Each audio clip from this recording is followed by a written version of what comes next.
Hey AFAM, welcome to today's podcast about the Combahee River Collective. What?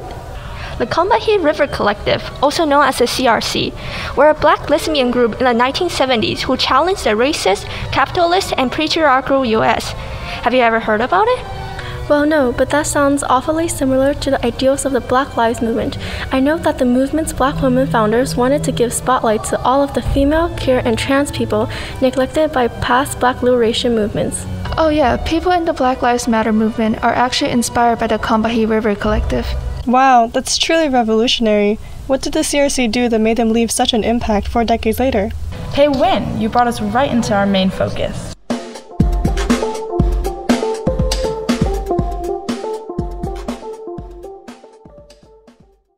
Black nationalist groups like the Black Panther Party did not give female members the chance to be in leadership position for the first 8 years.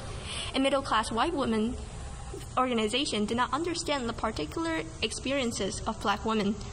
As such, black women didn't feel like they had any control, leading them to tackle issues that were unheard of at the time, namely identity politics and intersectionality. Sorry, but what exactly is intersectionality and identity politics? Intersectionality is the overlap of multiple oppressed identities. Examining intersectionality is important because, in the words of Dr. Kimberly Crenshaw, the woman who coined the term, the law only looks at one identity road at a time. Although most white women on the gender road and most black men on the race road are not being discriminated against, black women standing at the intersectionality of the two roads might still face discrimination. And identity politics is advocating for one's intersectional justice. The Combahee River Collective said in their statement that the most profound politics are directly out of their own identity. Oh, so because black women are at the bottom of the social, political, and economic hierarchy, their freedom will directly impact the freedom of all other people? That is absolutely right. Queer black women face every oppressive system in America. That is capitalism, sexism, racism, homophobia, and poverty. And when they liberate themselves, they liberate everyone else under these systems. In contrast to white feminist groups and patriarchal black nationalist movements, they brought attention to issues that lacked advocacy. For example, instead of focusing solely on abortion rights like middle-class white women, women of color wanted to challenge the overall reproductive justice, specifically forced sterilization. Black and Puerto Rican women need to fight for the right to have a baby before even thinking about keeping or aborting one.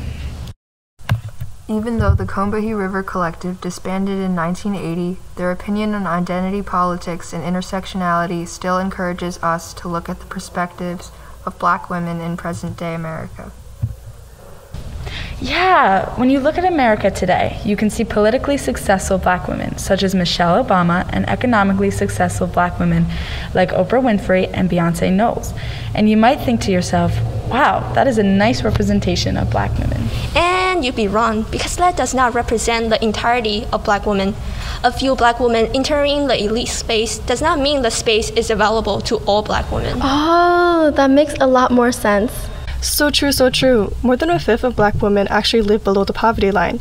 Their lives are not seen or heard by the public. Though Michelle Obama and Beyonce represent progress, solely focusing on elite black women is limiting our perspective of black women who are still struggling for justice.